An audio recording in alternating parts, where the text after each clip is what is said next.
Сәлем достар, сіздермен бірге Асқар. Бүгін біздер өте маңызды тақырып айтатын боламыз. Бүгінгі тақырып мобилографияның YouTube-пен байланысы, немесе YouTube-тың мобилографиямен байланысы. Ешқайсысында айырмашылық жоқ. Жалпы айтқан кезде екеуінің бір-біріне байланысы. Айтпақшы, арнаға тіркеліп кетіңіздер, subscribe. Көбіңіз сіздер мені танымауы мүмкінсіздер, бірақ менде YouTube-та 90 мың подписчик бар. Бұның бәрі қалай келді, қалай жиналды, және сол YouTube-тан мен айына ақша шығарып отырмын. Доллардың көтерілуіне байланысты кейде 300 мың, кейде 400 мың, кейде 500 мың, соның аржақ бер жағы жалпы айтқан кезде өздеріңіз білетіндей. Реальный нәрсе, өтірік бір нәрсе құлақтан тебу емес, бұл реальный нәрсе. Представляете? Бұл не арқылы деп ойлайсыздар сол? Әрине бұл видео арқылы. Ал видео дегеніміз не екенін өздеріңіз білесіздер. Видео ол видеоға түсіреді, яғни камерамен, телефонмен деген сияқты.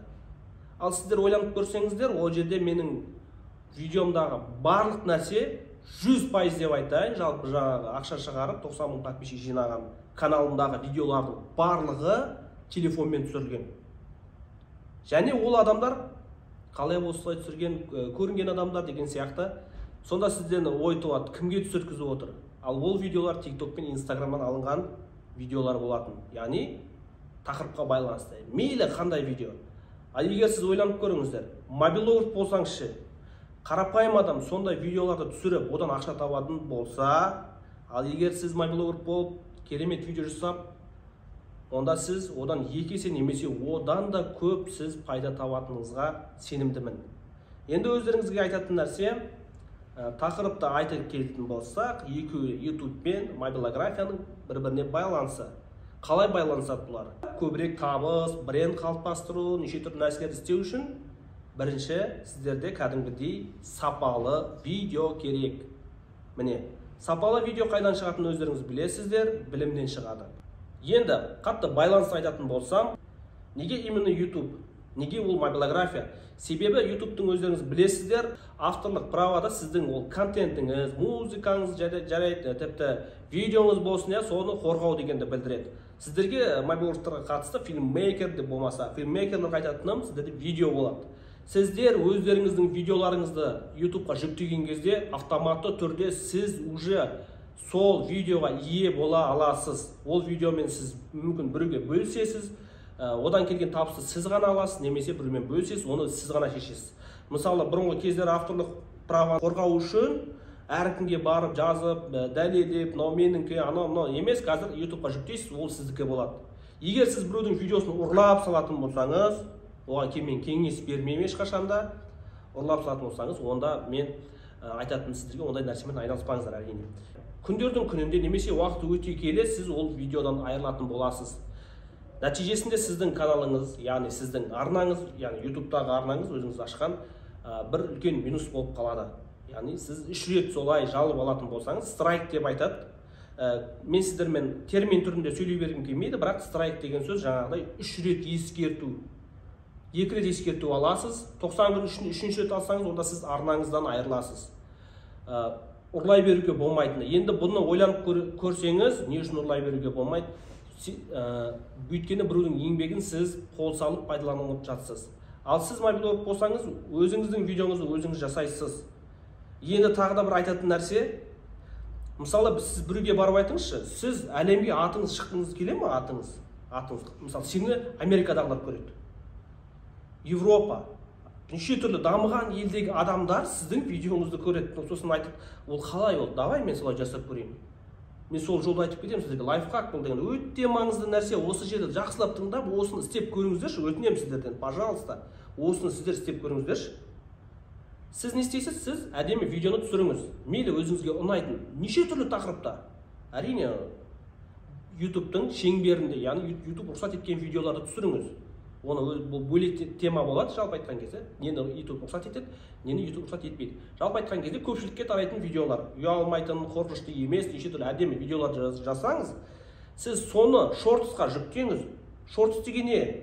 Шортс деген қысқа деген, яғни қысқа видеолар. YouTube-тағы 1 минутқа жетпейтін видеолардың барлығы шортс болады. Instagram-да Reels, білесіздер, TikTok-тағыдай сондай видеолар. Сіз соны шортс қылып, яғни YouTube-қа жүктеңіз өзіңіздің видеоңызды.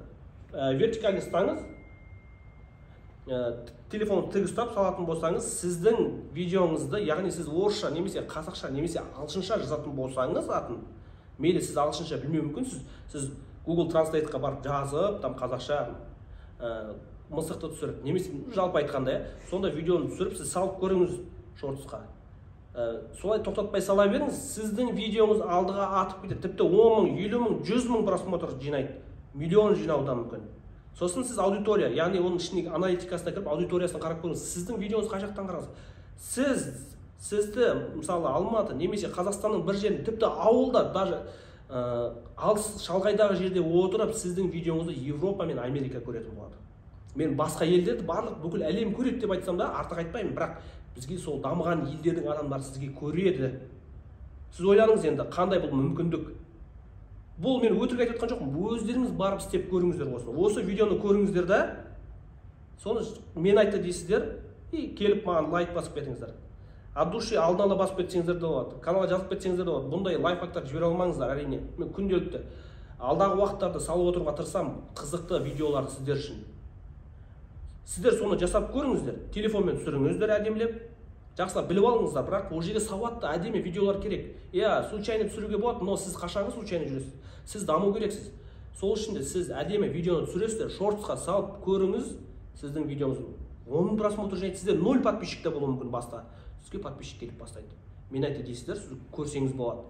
Қарап отырсаңыз, Америкадан көрген, Южный Америка, Европа, Дубай, Эмират, сондай алдағы елдер бар ғой, дамыған елдер, мысалы Еуропаның біраз елдер. Сондай елдер сіздің видеоңыз, сондай елдің азаматтары, сол елдің тұрғындары, сол жерде тұрып жатқан адамдар сіздің видеоңызды көретін болады.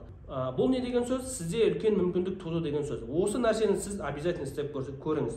Бұл сіздерге айтқан бір лайфхактар немесе бір білімім деп айтсам да болады, көмектескен. Мен де солай шетелге видеомды көрсеткенмін. Сіз неше түрлі видеоны түсірсеңіз де болады. Фуд съемка дегеніміз ол кухнядағы, яғни тамақтың қалай жасалуы, немесе неше түрлі охота жайлы болсын, мысалы балық аулау, неше түрлі видеолардың категориясын YouTube'дан көріп алсаңыз болады. Солар сияқты сіз де өз телефоныңызды қолыңызға алып түсіретін болсаңыз, сізде де сондай просмотрлар жинайды. Сізде 0 подписчик уже бір айдан кейін 5 мың немесе 10 мың подписчик жиналады. Ол шетелдегі подписчик, яғни Америка, Европа дамыған елдерден. Ал оларға сіздің атыңыз шықса, онда бұл вообще керемет нәрсе, шын айтайын бар ғой. Сіздермен бірге болған Асқар, арнаға жазыңыздар, лайк басыңыздар, сау болыңыздар.